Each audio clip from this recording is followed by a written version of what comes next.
Baik, bismillahirrahmanirrahim. Assalamualaikum warahmatullahi taala wabarakatuh dan selamat sejahtera semuanya. Hari ini kita akan sambung perbincangan kita dalam bab yang pertama iaitu nombor nisbah. Dan hari ini kita akan menyentuh tentang subtopik iaitu 1.2 berkenaan tentang operasi asas aritmetik yang melibatkan integer. Baik, kita akan pergi seterusnya. Anda boleh rujuk pada buku teks. Okey, muka surat 7 hingga 8. Okey, buku teks 7 hingga 8. Kita akan lihat bagaimanakah pelajar mampu menambah dan menolak integer menggunakan garis nombor atau kaedah lain yang sesuai. Seterusnya, membuat generalisasi tentang penambahan dan penolakan integer. Baik, bagaimanakah kita nak menambah atau menolak integer? Okey, berdasarkan buku teks muka surat 7 dan hingga 8. Baik, tengok contoh 5. Contoh 5 kita diberi dua soalan kat sini. Okey, pertama kita ada soalan A, 8 tambah positif 3. Yang kedua, 5 tambah negatif 2. Jadi, secara asasnya untuk menambah atau menolak integer, asasnya adalah berdasarkan garis nombor. Seperti yang berikut. Baik, So, bila kita sebut sebagai 8 tambah positif 3, ini bermakna bermula daripada 8, dia start dekat 8 ni. Lepas tu dia akan tambah bergerak ke kanan sejauh 3 unit ataupun 3 langkah. 1, 2, 3. Jadi kita akan dapat jawapan kita 11. Positif 11. Itulah konsep asas menolak dan menambah integer berdasarkan garis nombor sebenarnya. Okey, oleh kerana kita berdepan dengan positif 3 ni, maknanya dia akan bergerak 3 unit ke kanan. Okey, maka kita akan dapat jawapan kita adalah positif 11. Cuba tengok B pula. 5 tambah negatif 2. Okey, bila kita sebut 5 tambah negatif 2, bermakna kita akan mula pada 5. Positif 5 kat sini. Oleh kerana kita jumpa negatif 2, bermakna kita akan bergerak 2 unit ke arah kiri. Jadi 1, 2. Maka jawapan kita sekarang adalah 3. Positif 3. Kenapa positif 3? Sebab dalam garis nombor ini masih lagi dalam kawasan yang positif. Dia tak masuk lagi dalam kawasan negatif. Cuma bila kita sebut negatif 2 ni, bermakna dia berkurang sebanyak 2 unit. Sebab itu kita mula dengan 5 kan. So bila berkurang 2 unit, maknanya kita akan lompat ke kiri lah. Lompat atau kita bergerak sebanyak 2 kali lompat. 1, 2. Maka kita akan berhenti dekat 3. So, bila berkurang 5, berkurang 2, bermakna tinggal 3 lah. Sebab itu kita akan dapat positif 3. Dan kena ingat semasa kita dah bincang minggu lepas, bahawa setiap nombor yang tidak ada simbol macam ni, kita anggap dia sebagai nombor positif. Kerana nombor positif ni boleh dalam keadaan kita tulis dalam bentuk simbol tambah ataupun sebagai nombor biasa saja. Tetapi kalau negatif, wajib tulis simbol negatif. Boleh Baik, kita pergi seterusnya. Okey, muka surat 8 buku teks muka surat 8. Kita ada lagi 2 soalan. Okey, 2 soalan sebenarnya. Ada 4 sebenarnya. Okey, tadi kita bincang A dan B, sekarang C dan D. Baik, untuk 2 tolak positif 4, kita tengok apa yang berlaku. Dan juga D, negatif 1 tolak negatif 4. Baik, untuk C dia kata apabila 2 tolak positif 4. Okey, ini bermakna kita akan mula dengan 2 terlebih dahulu. Mana 2? Sini dia kan. Positif 2. Lepas tu, oleh kerana kita jumpa dia positif 4. Okey, positif 4 ni, sepatutnya kita akan bergerak ke kanan. Kan? Ni nampak ni, negatif 4, positif 4. Sepatutnya kita akan bergerak ke kanan. Tetapi cuba perhatikan, kita ada simbol tolak kat sini. Nampak? Tolak. Okey So, secara asasnya, kalau kita buat macam ni, 2 tolak kurungan positif 4. Okey, tengok ada 2 simbol kat sini, iaitu tolak dan tambah. Okey, so kalau kita faham bahawa kurungan ini, yang kurungan, tanda kurungan ni, tanda kurung ni sebenarnya adalah simbol darab. Simbol darab sebenarnya. Jadi oleh kerana itu, negatif bila dijumpa dengan positif. Okey, saya pandang balik Okey, negatif berjumpa dengan positif. hubungan dia darab sebab ada kurungan kat sini. Okey, negatif darab dengan positif. Macam ni saya buat dua simbol ni supaya anda faham. Okey, apabila negatif berjumpa dengan positif dan dia ada kurungan kat depan ni, maka hubungan dia adalah darab. Jadi kita boleh ringkaskan sebagai negatif darab positif, dia akan jadi negatif. Okey, sebab simbol dia berbeza. Maka sebab itu kita akan tulis ini 2 tolak 4. Kita permudahkan simbol ini. Okey, maka 2 tolak 4 sekarang bermakna daripada 2 ini dia akan berkurang 4 unit. Maka kita akan bergerak 4 unit ke kiri. 1, 2, 3, 4. Maka jawapan kita adalah negatif 2. Okey, berbeza dengan tadi. Tadi sebab tambah jumpa tambah. Okey, tak ada masalah. Sekarang ni bila kita jumpa simbol yang berlainan, iaitu kita jumpa negatif kan. Negatif jumpa positif, maka dia akan jadi negatif. Simbol yang berlainan. Okey. Begitu juga dengan soalan D. Soalan D cuba tengok ada dua simbol kat sini. Negatif jumpa negatif. Negatif jumpa negatif. Sekejap. Negatif jumpa negatif. Okey. Bila saya buat kat sini cuba tengok negatif 1 tolak negatif 4. Okey negatif 1 ni kekal lah macam masa. Cuma yang ni, yang sini apabila dua simbol itu bertemu. Okey, dia ada kurungan kat sini. Ada kurungan. Nampak tak kurungan? Maknanya negatif ini dia akan jumpa negatif yang dalam kurungan ni. Okey, dan hubungan dia adalah darab sebab simbol kurungan tu. Kurungan tu maknanya darab lah. Jadi bila kita buat kita punya ringkasan padang yang atas ni.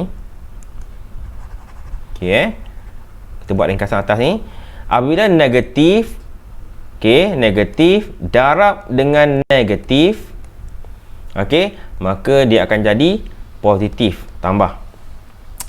Lepas ni anda akan jumpa jadual untuk darab dan bahagi ni. Lepas tu anda akan faham, lebih faham lah. Cuma nak bagi ringkas je. Okey, bila kita jumpa negatif dengan negatif, simbol yang sama, dia akan jadi positif. Maka kita boleh pemudahkan yang ni. Daripada negatif kita akan jadi positif 4. Okey, setelah kita permudahkan. Okey Jadi oleh kerana itu sekarang ni daripada negatif 1 kita nak mula, kita akan jumpa positif 4. Maka kita akan bergerak 4 unit ke kanan. 1, 2, 3, 4. Okey. Maka jawapan kita adalah positif 3. Okey. Secara asasnya kita dapati bahawa bila simbol tu positif, dia akan bergerak ke kanan. Kalau simbol tu negatif, bergerak ke kiri. Tetapi dalam situasi ini ada dua simbol. Kalau awak perhatikan sebelum kurungan ada simbol kan. Dalam kurungan pun ada simbol juga. Jadi yang itu harus dipermudahkan. Okey. Yang tu kita akan tengok lebih lanjut dalam slide yang seterusnya. Okey. Itu jawapan setakat ni Baik, kita akan pergi slide yang berikutnya. Slide yang berikut ni lah kita akan tengok. Ada satu lagi jap. Okey, jap. Lupa nak terang yang ni.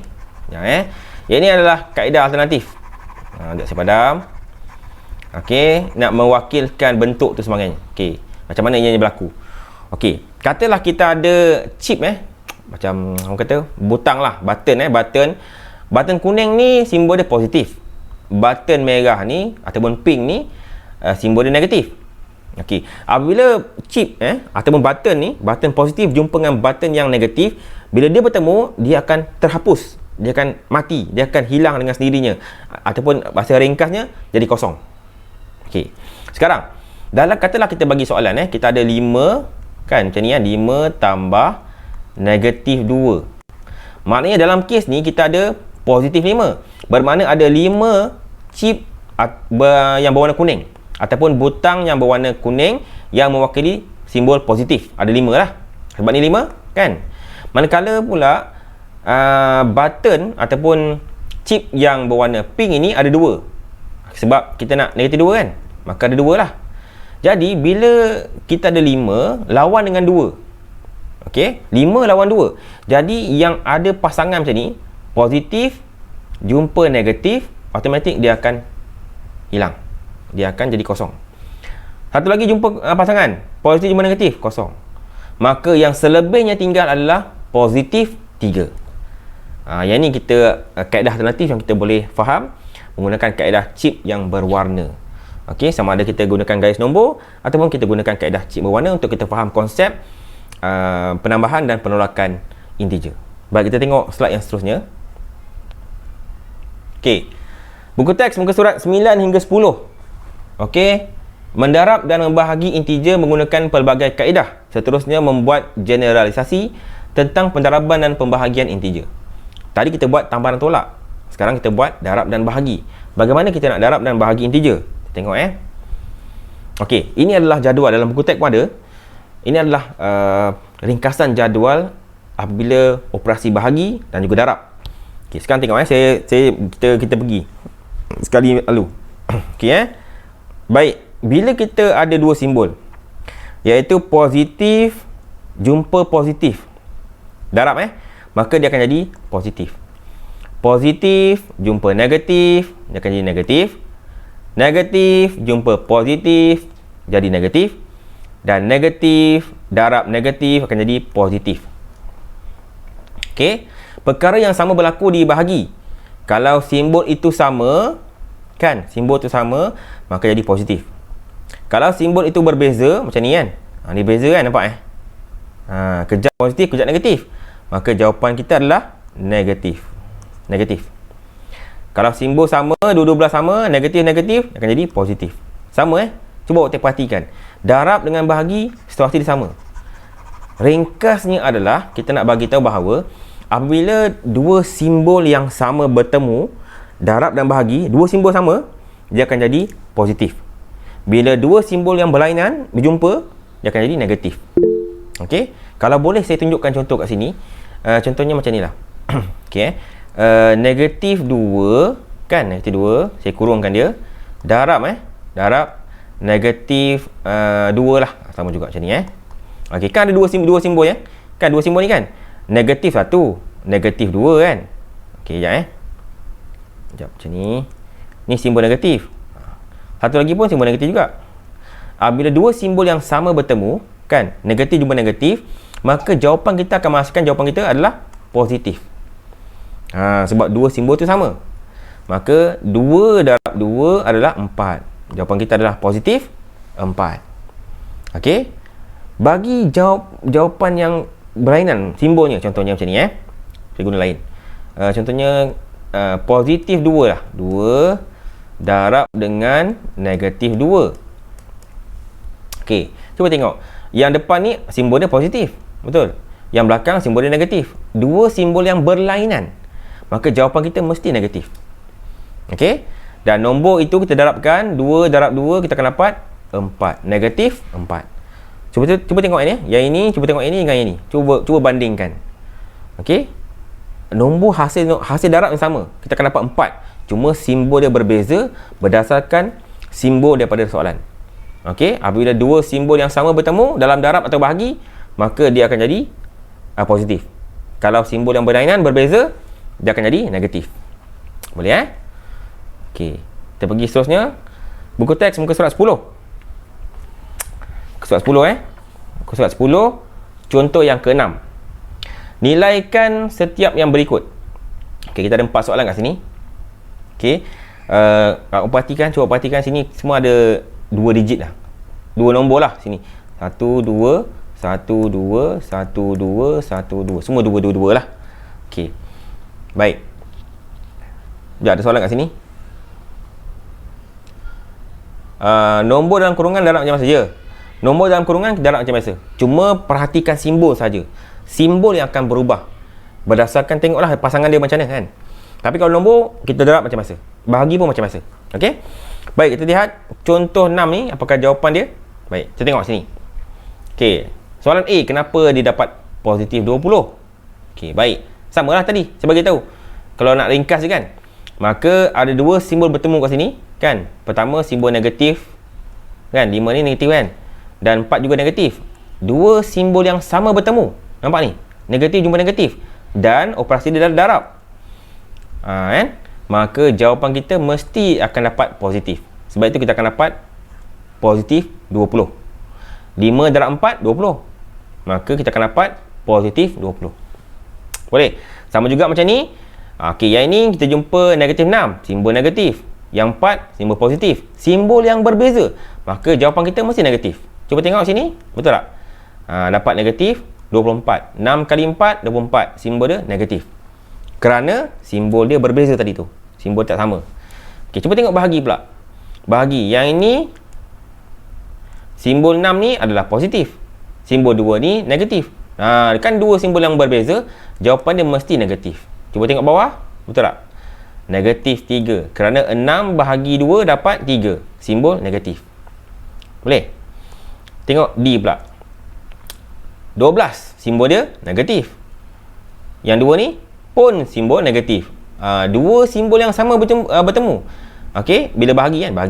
Bila bahagi. Dua simbol yang sama bertemu, jawapan dia mesti positif. Cuba tengok bawah, betul tak? Jawapan kita adalah positif 6. Sebab 12 bagi 2 dapat 6. Okey?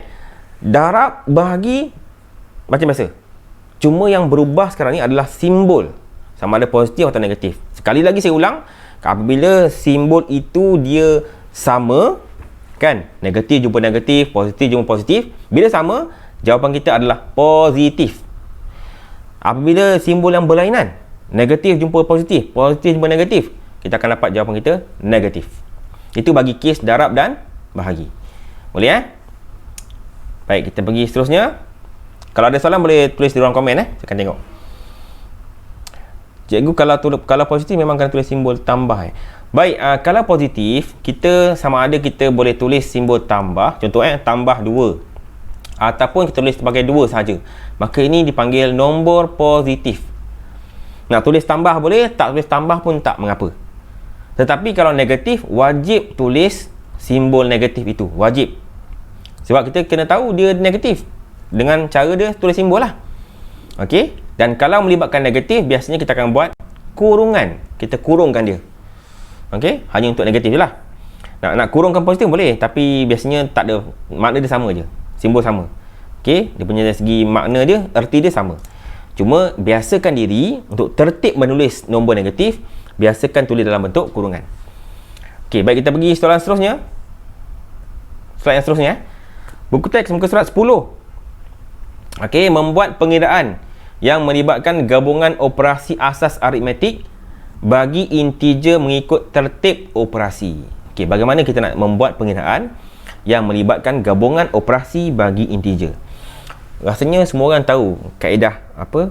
BODMAS kan? Pernah dengar tak kaedah ni? BODMAS, iaitu kita akan ikut turutan macam mana kita nak selesaikan masalah. Okey, seperti yang berikut. Kita akan mulakan dengan kurungan terlebih dahulu, kan? Kita akan mulakan kurungan terlebih dahulu, lepas tu kita akan tengok kalau ada darab atau bahagi. Okey, kalau ada darab dengan bahagi, kita kena buat ikut arah kiri ke kanan. Okey, lepas tu baru kita akan tengok tambah atau tolak juga daripada kiri ke kanan. Maknanya dalam bila dapat soalan yang panjang, kita kena utamakan yang kurungan terlebih dahulu. Kalau ada kurungan, kita kena selesaikan kurungan terlebih dahulu. Kalau tak ada kurungan, dia akan jatuh nombor 2. Ni saya anggap sebagai satu lah. Satu, nombor 2, nombor 3. Kalau dalam soalan tu tak ada kurungan, baru kita pergi yang kedua, tengok ada tak darab atau bahagi. Kalau ada darab dengan bahagi, kena utamakan siapa yang kiri dulu. Selesaikan daripada kiri ke kanan. Kan kalaulah tak ada darab bahagi pun tak ada kan, tanda kurung pun tak ada, barulah kita jatuh nombor 3, tengok ada tambah tolak tak. Okey, tambah tolak ni kalau ada, juga kita akan utamakan dari kiri dulu, barulah ke kanan. Selesaikan dari kiri ke kanan. Okey, kita akan tengok yang seterusnya. Okey. Okey, inilah yang saya kata tadi tu. Okey, kalau tadi sebelum ni kita buat dalam bentuk 2 digit kan, 2 nombor. Okey, kali ni kita akan melibatkan lebih daripada 2 nombor. 3 nombor sebagainya. 4. Okey, ada 5 pun boleh. Baik, contoh 7. Contoh yang ketujuh, muka surat 10. Okey, muka surat 10. Tengok. Selesaikan setiap yang berikut. Okey. Sekejap, ada soalan. Tanda kurung tu kena buat dulu ke je? Tanda kurung tu memang kalau dalam soalan tu ada melibatkan tanda kurung, kita kena utamakan yang dalam kurungan itu terlebih dahulu. selesaikan yang kurungan terlebih dahulu, baru kita buat selesaikan yang lain. Baik, kita tengok contoh ke-7. Selesaikan step berikut. Kita ada 4 soalan kat sini. Okey, kita tengok satu jawapan ada dah, kita tengok. Okey, cuba tengok A ni. Kita ada negatif 8 darab dengan kurungan kurungan negatif 2 tambah 3. Berdasarkan kita punya petua yang kita belajar tadi, kita kena utamakan yang kurungan dulu kan. Maka kita selesaikan kurungan terlebih dahulu. Sebab itu tengok sini, bila negatif 2 tambah 3, dia akan dapat positif 1. Okey? Nampak? Lepas tu dah selesai dalam kurungan ni, barulah dia akan darab dengan 8. Maka jawapan kita akan dapat negatif 8. Boleh kita mulakan selesaikan dalam kurungan terlebih dahulu. Lepas dah selesai, jawapan tu nanti barulah kita lawankan dia dengan 8 ni. Maka kita akan dapat negatif 8 jawapan kita. Okey, cuba tengok contoh B. 7 tambah 2 darab negatif 3. Kena ingat bila kurungan maksudnya darab Jadi 2 darab negatif 3. 2 darab negatif 3. Kita akan dapat berapa tu? Negatif 6. Maknanya kita selesaikan yang ni lah. Ni dulu. Okey, maka kita akan dapat 7 tambah negatif 6. Okey, lepas tu dalam kes ini dah tak ada lagi yang kurungan ni sebab ni lah kan, negatif 6. Okey, maka kita akan pemudahkan yang ni. Ni nampak ni, dua simbol yang berdekatan, maka kita pemudahkan dia. Okey, so tambah jumpa tolak. Okey, hubungan dia darab jadi positif darab negatif, kita akan dapat negatif. Maka 7 tolak 6. Jawapan kita adalah positif 1. Okey, setelah kita pemudahkan lah. Okey, baik, kita tengok C pula. Yang C pula, ni panjang ni. Panjang dia punya soalan ni kan. Macam mana nak buat ni? Kita kena utamakan yang mana dulu? Dalam kes ni kita ada tolak. Tengok kita ada tolak, kita ada bahagi, kita ada tambah. Berdasarkan kita punya petua tadi, kita kena utamakan kurungan. Okey, kurungan ni lah, tak apalah ni sebab kurungan ni kurungan simbol je. Okey, kita biarkan dulu. Kita tengok ada bahagi pula. Okey, jadi kena utamakan bahagi dulu lah. Okey Jadi, oleh kerana itu kita akan buat ini dulu. 12 bahagi dengan negatif 2. 12 bahagi dengan negatif 2. Okey, maka kita akan dapat negatif 6. Jadi macam ni. 4 tolak. Ni tolak kan? Okey, oleh kerana 12 bahagi dengan negatif 2, 12 bahagi dengan negatif 2. Kan kita dapat berapa tu? Negatif 6 kan? Negatif 6. Jadi kita buat kurungan sini negatif 6. Okey. Yang ini pula oleh kerana dia simbol yang bersebelahan dengan kurungan. Okey, simbol yang berbeza kan? Hubungan dia darab. Bila simbol berbeza, maka dia akan jadi tolak. Tolak 1. Nampak saya pemudahkan? Okey. Kemudian lagi sekali, yang ini pula kita ada dua simbol yang bersebelahan macam ni. Okey, simbol yang sama negatif jumpa negatif. Okey, maka dia akan jadi positif. Maka 4 tambah dengan 6, yang ni saling balik, tolak 1. Maka jawapan kita adalah 9. Jawapan kita adalah 9. Okey, so kita utamakan tadi, kita buat bahagi dulu. Lepas dah bahagi, kita selesaikan dari arah kiri ke kanan. Cuma kena hati-hati sebab ramai pelajar yang masih keliru. Sebab bila berdepan dengan simbol yang berbeza. Tu tadi saya beritahu tadi kan. Macam ni lah. Macam tadi 7 tambah 6 ni macam ni kan. Tengok sini 7 tambah dengan negatif 6. Okey Cuba perhatikan ni, yang saya gariskan ni. Ni maksudnya ada dua simbol yang bersebelahan. Sebab yang ni ada kurungan. Okey Bila ada dua simbol yang bersebelahan macam ni, kita kena permudahkan. Daripada dua simbol jadi satu simbol. Itu maksud pemudahkan. Okey. Jadi sekarang ni oleh kerana ada dua simbol berbeza, tambah dan tolak. Bila kurungan, dia punya hubungan dia adalah darab. Darab Secara ringkasnya adalah apabila positif darab negatif. Apabila dua simbol yang berbeza, maka dia akan jadi negatif kat bawah. Yang tu. Daripada dua simbol ni, satu positif, satu negatif, telah dipermudahkan jadi negatif sebab simbol dia berbeza. Kalau simbol dia sama, dia akan jadi positif.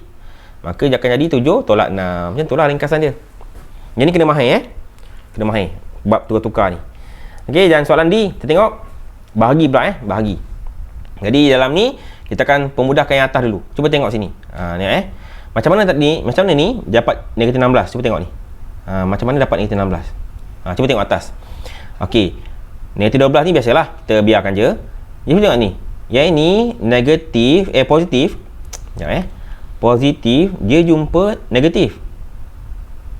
Sekejap. Aduh, sekejap. Lagi pada. Okey, semula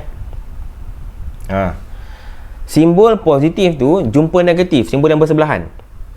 Okey, dah lah sebelah menyebelah. Tak sama pula. Bila tak sama, negatif lah. Tu dapat negatif 16 tu. Okey, yang tu saya belum selesaikan tau. Saya cuma pemudahkan je. Okey, sama juga bawah. Cuba tengok bawah. Sekejap saya padam sekejap. Okey, cuba tengok bawah ni. Kenapa dapat negatif 24? Rupanya sebelum itu pada soalan dia akan nampak ni sini. Nampak?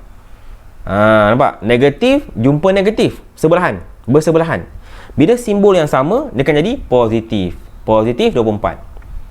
Lepas tu kita selesaikan masalah. Atas, selesaikan yang atas, kita akan dapat negatif 28. Selesaikan yang bawah, kita akan dapat 2. Okey, maka teruskan bahagi negatif 28 bahagi 2 akan dapat negatif 14. Okey, operasi macam biasa. Semua orang tahu buat operasi kan, tambah tolak, darab bahagi, semua orang tahulah. Itu biasa. Cuma sekarang ni, dalam kes sekarang ni ialah simbol. Tolong berhati-hati bila berdepan dengan simbol yang sama dan simbol yang tak sama. Yang tu kita permudahkan terlebih dahulu. Okey? Dan cuba tengok dekat bawah yang bawah ni. Okey, kita ada bahagian kalkulator kat bawah ni. Kalau boleh nampak kita boleh guna kalkulator sebenarnya. Okey kalau guna kalkulator kita nak selesaikan contohnya soalan 7A tu. Jap saya padam Saya padam jap yang atas ni semua. Kita bagi ruang besar ni sikit, yang agak luas sikit untuk kita menulis. Okey, tengok kalau semua ada kalkulator, boleh guna kalkulator. Saya tunjukkan cara guna kalkulator. Kalau tak ada, boleh tengok rakaman nanti lepas ni. Okey, kalkulator kita nak selesaikan contohnya negatif 8 darab dengan negatif 2 tambah 3. Yang ini kita boleh terus dapat jawapan dengan simbolnya sekali. Dengan cara dia punya ni lah. Mula-mula kena tekan simbol negatif kurungan, tekan kurungan, tekan kurungan, tekan tolak, tekan 8, tekan kurungan, tolak 8, tutup kurungan. Okey Okey, lepas tu darab dengan apa ni? Dia buat 8 positif 8 kita 8. Kejap semula. Kalau ikut bawah ni lain. Okey, kita buat kurungan dulu. Negatif, tutup kurungan. Okey, lepas tu tekan 8. Kurungan negatif. Kalau buat negatif 8 boleh juga ni, tak ada masalah ni, boleh. Okey macam inilah, lebih senang. Jadi yang bermula tekan kurungan dulu, kurungan, tekan kurungan.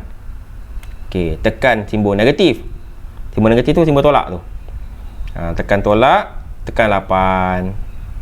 Okey, tutup kurungan. Tutup kurungan. Okey, lepas tu tekan simbol darab. Darab. Lepas tu tekan simbol kurungan, buka kurungan ni. Darab, tekan simbol kurungan, tekan simbol tolak, tekan 2. Okey. Lepas tu tekan tambah. Tekan tambah. Okey. Tekan tambah. Tekan 3. Tekan 3. Tekan tutup kurungan. Okey, tutup kurungan. Lepas tu tekan sama dengan. Okey.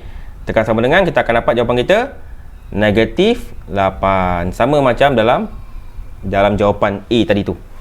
Okey, kalau kita buat manual, macam itulah step dia.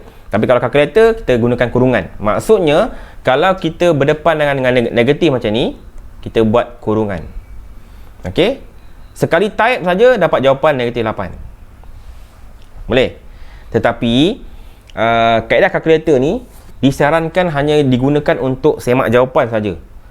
Untuk anda, bila kita jawab dalam peperiksaan, dalam ujian sebagainya, kita kena buat dalam bentuk manual.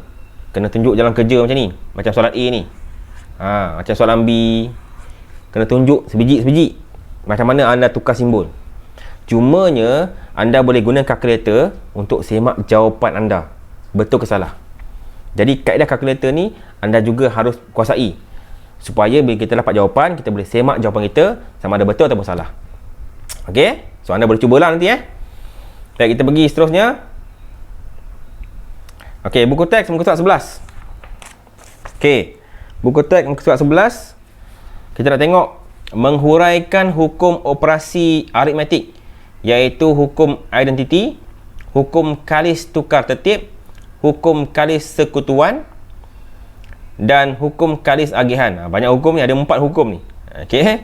Yang ni hukumnya kita kena tahulah. Okey, baik. Jap, ada soalan. Cikgu, kalau kurungan bertemu kurungan. Okey, kalau kurungan bertemu kurungan sama. Dia punya hubungan dia darab. Okey. Cuma kalau tengah-tengah tu ada simbol tambah ke tolak, baru kita tengoklah macam mana. Okey, kalau yang dimasukkan tadi tu, kurungan jumpa kurungan, maksudnya adalah darab. Okey, baik. Kita tengok. Okey, ada 4 hukum ni. 4 hukum Nak kena hafal ke? Tak perlu hafal. Okey, cuma kita kena faham macam mana dia tukar bentuk saja. Contohnya macam ni. Yang pertama ni A tambah B. A tambah B sama jugalah dengan B tambah A. Logik dia begitulah. Contohnya 1 tambah 2 kan sama juga dengan 2 tambah 1. Benda yang sama kan? Jawapan dia 3 juga. Itulah maksud dia. Itu hukum dia Sama lah, darab pun sama. A darab B sama dengan B darab A. 1 darab dengan 2 kan sama ertinya dengan 2 darab 1. Jawapan yang sama. Okey? Itu dipanggil hukum kalis tukar tertib, nama dia. Panjang Okey. Apa lagi yang kedua? Yang kedua dia kata kalau hukum kalis sekutuan. Okey A tambah B tambah C. Yang ni cuba tengok yang ni. Di mana A dengan B dikurungkan dulu. Okey. Baru jumpa C. Satu lagi bentuk ialah A tu di luar kurungan, B dengan C pula dalam kurungan. Cuba tengok beza dua tu. Okey. Yang membezakan adalah kurungan je. Yang pertama ni dia kurungkan A dengan B. Yang kedua ni dia kurungkan B dengan C pula. Tetapi benda dia sama. Hasil dia sama. Okey, contoh. Okey, kita buat contoh Okey, contoh Katalah sini A tu macam ni lah. A1 kita buat B2 C3. Kan? Okey.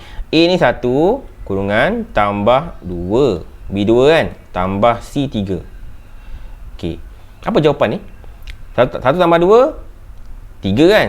3 tambah 3 6. Okey, 6 Sini 6. Cuba tengok sebelah kanan. Sebelah kanan kita gantikan A ni 1 tambah dalam kurungan B ni 2 tambah C ni 3. Okey. Selesai kan? 2 tambah 3 2 tambah 3 apa? 5 kan? 5 tambah 1 jawapannya 6. Ya, silakan. Apa dia? Okey. So, sebelah kiri pun 6, sebelah kanan pun 6. Okey, boleh? Okey Jadi, kita dapat buat kesimpulan bahawa ini dipanggil hukum kalis sekutuan. Yang membezakan adalah dia buat kurungan. Kurungan tu dia boleh tukar-tukar. Boleh tukar-tukar. Awak tengok sini kan. Yang ni dia buat kurungan dekat A dengan B. Kemudian kita boleh buat kurungan dekat B dengan C. Jawapan sama. Cara buat sama. Okey? Sama jugalah kalau darab. Okey? Darab pun boleh begitu. Okey, dipanggil hukum kalis sekutuan. Cuma saya nak jelaskan kat sini bahawa hukum kalis sekutuan jawapannya akan jadi sama meskipun kurungan itu letaknya berbeza. Okey Baik, cuba tengok yang bawah pula. Okey, bagi nilai A, B dan C.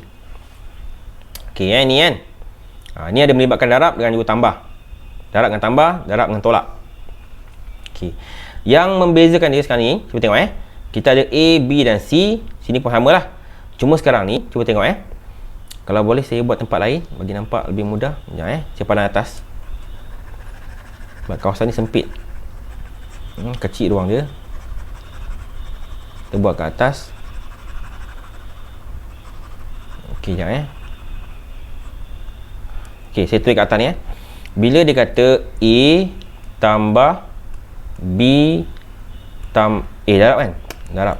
Ni darab. B tambah C sama dengan A darab B tambah A darab C. Okey, ni benda apa sebenarnya? Okey, cuba tengok Bila A darab dengan dalam kurungan B tambah C, sebenarnya mula-mula kita akan buat A ni darab dengan B dulu.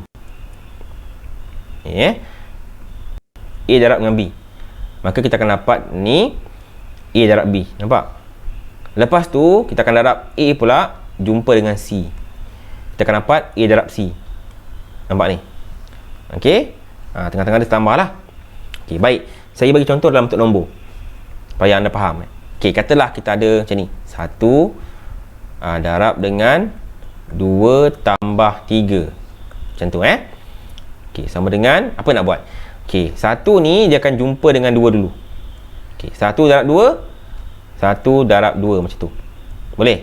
Nampak? Dan tengah-tengah ni simbol tambah kan? Kita buat tambah sini. Tambah. Lepas tu, 1 ni dia akan jumpa belakang pula. Tadi jumpa 2 kan? Sekarang jumpa belakang, jumpa 3. 1 akan jumpa 3 pula.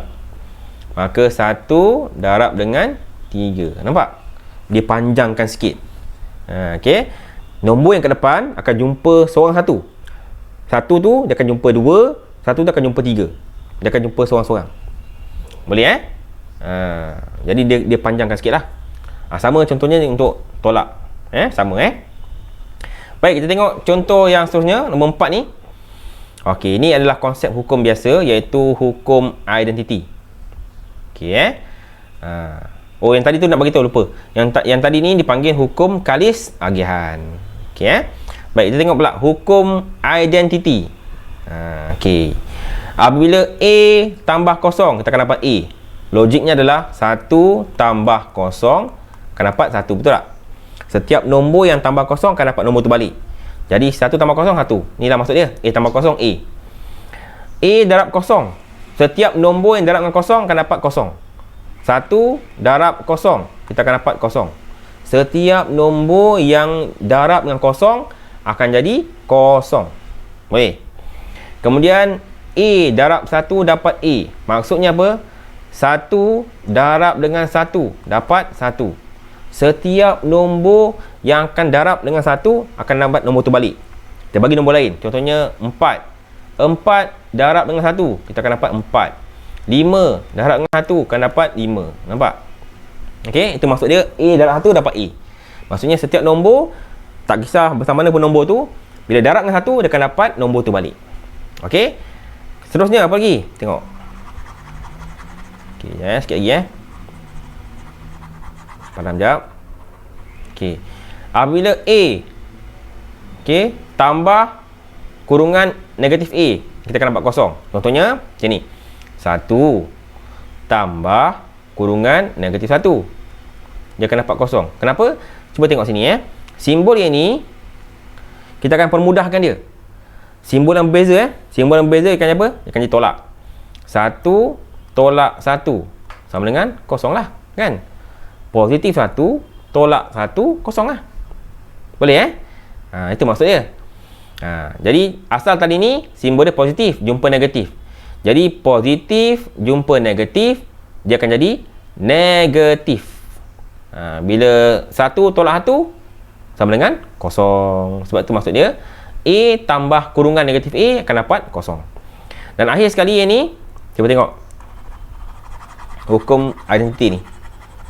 Okey, bila A darab dengan 1 per A, dia akan dapat 1. Macam mana tu? Baik, tukar nombor. Kita bagi 2. 2 darab dengan 1 per 2. Okey, 2 ini boleh kita mansuhkan dengan 2 di bawah. Iaitu 2 bahagi 2 lah. Kan? Bahagi 2 dapat 1, bahagi 2 dapat 1. Maka 1 darab 1, 1 bagi 1, jawapan dia 1. Boleh 1 darab 1, 1. 1 bagi 1, 1 lah. Okey, tak apa, saya bagi nombor lain. Tengok. Padam jap. Kalau tak percaya kan, kita bagi nombor lain Sekejap, tengok atas ni. Okey. 5, 5. 5 darab dengan 1/5. Okey So 5 ini boleh kita mansuhkan. Boleh dengan 5 bawah ni. Maka ni bagi 5 kan. Kita bahagi 5 dapat 1. Betul? Kita bahagi 5 dapat 1. Betul tak? Jadi 1 darab 1 kan 1. 1 bahagi 1 juga 1. Boleh? Itu maksud dia. Boleh Kita boleh potong bawah tu. Okey. Baik. Kita pergi sikit lagi. Okey, sikit lagi Okey, kita pergi slide seterusnya. Kalau ada soalan boleh bagi tahu dekat ruang komen. Saya akan tengok. Okey, buku teks muka surat 12. Buku teks muka surat 12. Bagaimana membuat pengiraan yang efisien dengan menggunakan hukum operasi asas aritmetik. Bagaimana nak menghitung dengan efisien, dengan berkesan. Baik. Selesaikan contoh 8 selesaikan setiap yang berikut dengan pengiraan yang efisien. Baik. Yang ini. Sekejap. Biar habis. Okey. Kita ada soalan A. 29 tambah 38 tambah 2. Okey. Maksud efisien tu ialah kita gunakan kaedah hukum tadi tu. Kita ada 4 hukum tadi tu. Hukum kalis agihan kan.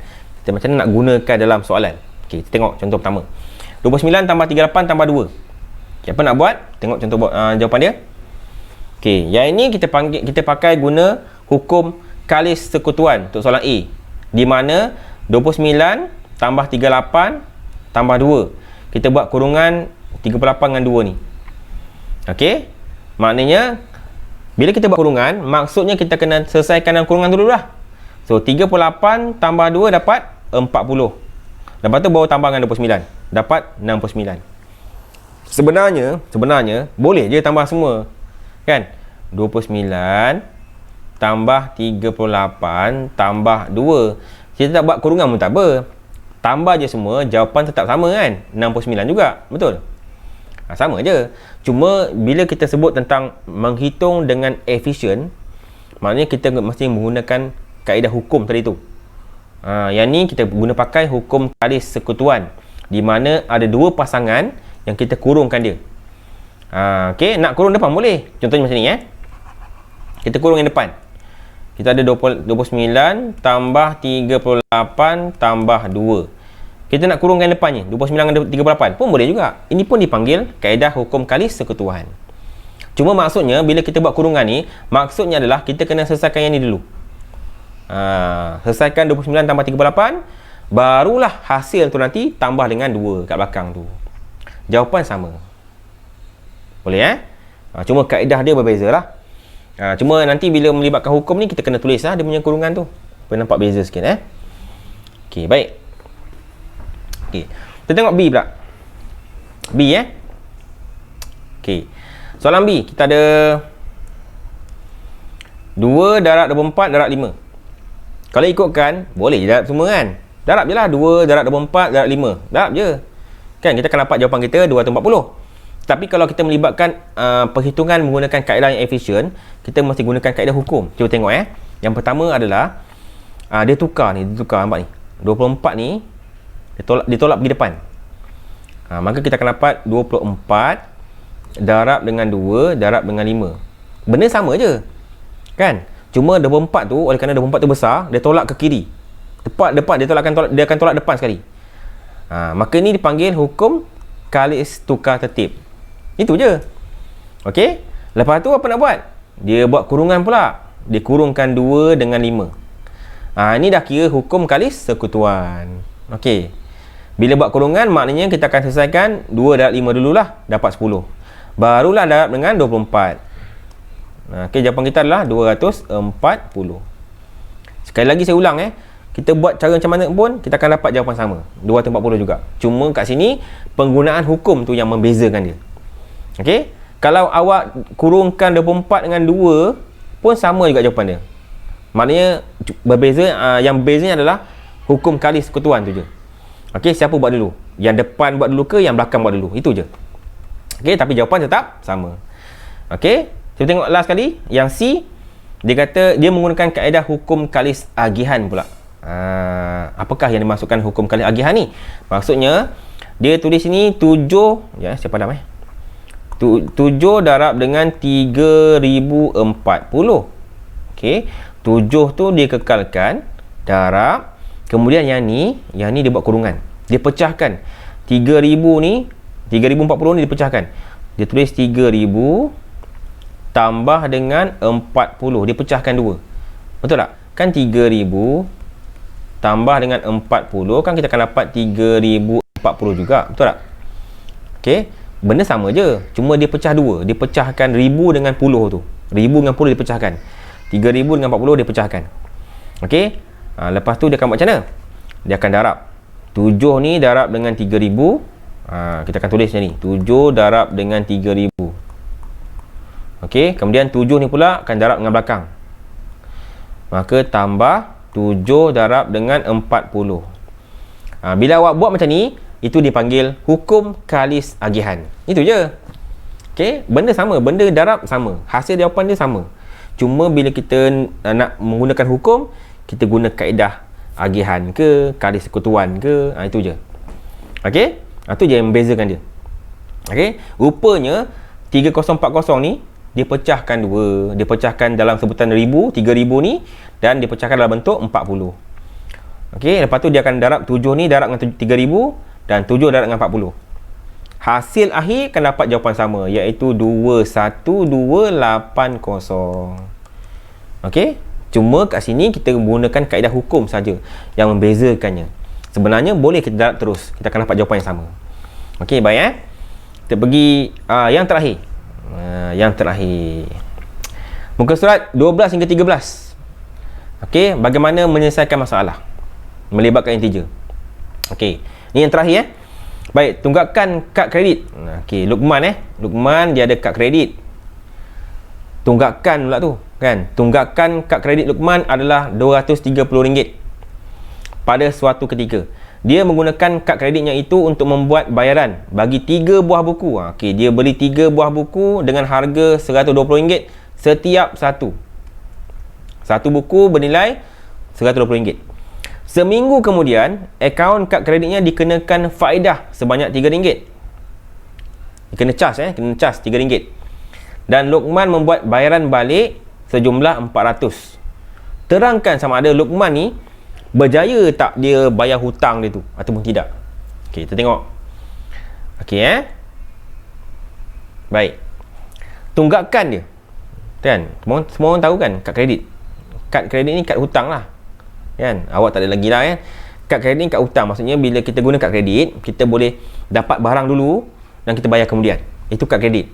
Kad hutang nama dia. Okey, kad kredit Luqman ni dia ada tunggakan tau. Maksudnya tunggakan ni 230 ni, negatif 230 ni maksudnya tunggakan Luqman yang belum dibayar, dia tak bayar lagi. Okey, maknanya negatif 30 lah. Dengan negatif 230. Kenapa negatif? Sebab tunggakan. Benda yang berhutang tak bayar lagi, negatif lah. Okey, Okey, jadi baki hutang dia ditulis sebagai simbol negatif. Okey, kemudian dia belanja, dia beli 3 buah buku. Satu buku tu berharga 120. Okey, maka jumlah buku yang dibayar adalah, dia tak bayar lagi sebenarnya, dia belum bayar lagi. Jumlah buku yang dia nak belanja tu adalah sebanyak negatif 360. Sebab 3 darab dengan 120, 3 darab dengan 120, kita akan dapat 360. Kenapa sini negatif? Sebab dia masih lagi belum bayar. Okey, Luqman ni belum bayar lagi sebab dia guna kad kredit, kan? Okey. Kemudian lepas minggu dia kena pula faedah negatif 3 ni. RM3 kena bayar. Maknanya bank kenakan cas pada dia RM3 untuk kad kredit tu. Dah bertambah lagi dia punya hutang. Lepas tu Luqman bayar. Luqman bayar apa? Dia bayar 400. Agak-agak cukup tak? Dia 400 tu untuk selesaikan semua hutang tu. Baik, kita tengok ni operasi dia. Negatif 230 tambah dengan negatif 360 tambah dengan negatif 3 tambah dengan 400. Okey, So ini macam masa kita memudahkan. Okey, simbol yang berbeza akan jadi negatif macam ni. Nampak? Ni pun sama. Positif jumpa negatif. Simbol yang berbeza. Sekejap Okey, akan jadi negatif. Maka kalau yang ni tambahlah Ni tambah, sama tambah sini. Maka negatif 230 tolak 360 tolak 3 tambah 400. Kita akan dapat negatif 193. Ini bermakna Luqman masih belum menjelaskan hutangnya kerana akaun kad kreditnya masih ada tunggakan sebanyak RM193. Maknanya walaupun dia bayar 400, tetap masih belum settle lagi hutang dia kerana masih ada lagi baki hutang sebanyak RM193. Okey, ini cara untuk kita selesaikan masalah. Okey, bila kita dapat masalah, segala info tu kita kena keluarkan dan kita buat dalam bentuk ayat matematik dan kita pemudahkanlah dalam bentuk macam ni. Okey, ini dalam proses kita menyelesaikan masalah. Maka barulah kita dapat kesimpulan sama ada Luqman itu boleh bayar hutang ataupun tidak. Okey. Baik, setakat ni ada soalan nak tanya? Saya buka soalan sekarang ni. Kalau nak bertanya silakan. Kita dah selesai untuk hari ni. Silakan nak bertanya. Kalau nak bertanya silakan. Ada tak? Tak ada? Ada tak? Nak bertanya silakan. Kalau nak bertanya saya buka soalan sekarang. Cikgu. Ya. Kalau negatif 230 tolak dengan negatif 360 macam mana dapat jawapan? Okey, kejap Saya padam yang kawasan dekat sini. Okey, ulang balik soalan awak tadi. Negatif 230 tolak 360. Macam mana dapat jawapan? Okey, baik. Sekarang ni kita jumpa 230 ni kan? Simbol dia negatif kan? Negatif, yang ni pun simbol negatif juga. Ini pun negatif juga. Okey. Apabila dua simbol negatif ini, negatif dan negatif, sebenarnya dia tambah tau. Dia akan bertambah nombor tu. Nombor tu akan bertambah. Okey, baik. Sebelum kita pergi nak jawab soalan yang ni, oleh kerana nombor tu besar. Nombor ni besar saya buat nombor kecil sikit bagi awak faham. Katalah kita ambil negatif 2 dengan negatif 1 lah. Ni paling kecil lah, senang kira Okey. Sekarang ni negatif 2 tolak 1 tau. Okey. Apabila dua simbol yang sama ni ni dua simbol yang sama bertemu untuk kes tambah tolak, maka kita akan tambah nombor tu. Nombor itu bertambah. Kita tambah nombor dulu. 2 tambah 1 3. Okey. Simbol dia negatif sebab dua simbol yang sama. Okey, kita bagi contoh lain. Kalau katalah dia positif. Okey. Positif 2 tolak 1. Apa nak buat? Okey, sekarang kita tengok ada dua simbol yang berbeza. Bila dua simbol berbeza, kita kena tolak nombor tu. Maka 2 tolak 1 1. Simbol dia nak ambil mana? Simbol dia tengok antara 2 dengan 1 ni siapa lagi besar? 2 lagi besar kan? Kita ambil simbol dia. Jawapan dia adalah positif 1. Sekali lagi, one more. Sekali lagi tengok Kita tukar soalan lain, Pak. Okey. Katalah negatif 3 lawan positif 1 lah. Macam ni. Okey Okey, sekarang tengok sini. Cuba tengok antara dua nombor ni, dua simbol ni, satu negatif, satu lagi positif. Okey, bila dua simbol berlainan, kena tolak nombor tu. Kena tolak. Tetapi tolak tu ambil yang besar, tolak yang kecil. Kan? Okey. Yang paling besar 3 kan? Tolak. 3 tolak 1. 3 tolak 1 tambah dengan 2. Tu dia 2 sini. Okey, simbol mana nak ambil? Untuk ni kat depan ni. Simbol mana nak pakai? Cuba tengok sini. Antara 3 dengan 1 ni, siapa yang paling besar? Negatif. Apa simbol 3 dia? Apa simbol? Negatif kan? Kita ambil lah simbol dia negatif 2. Sebab apa tu? Ya. Negatif dengan positif tu berbeza. Ya. Kita akan tolak dia. Okey? Ada lagi soalan lain? Boleh Ada lagi tak soalan lain? Boleh. Boleh Baik. Kalau ada pertanyaan lepas ni, anda boleh bagi tahulah, tanya dekat dalam grup, nanti saya akan jawab. Okey, dan lepas ni saya akan bagi latihan yang perlu anda buat berdasarkan buku teks. Okey. Baik, kalau tak ada soalan, terima kasih. Kita akan jumpa lagi pada sesi akan datang. Sekian, Assalamualaikum warahmatullahi taala wabarakatuh. Jumpa lagi semua. Waalaikumsalam warahmatullahi wabarakatuh, cikgu. Jumpa lagi. Terima kasih cikgu. Okey, sama. Waalaikumsalam warahmatullahi wabarakatuh, cikgu. Okey, Terima kasih cikgu. Terima kasih. Sama. Terima kasih cikgu. Okey, sama.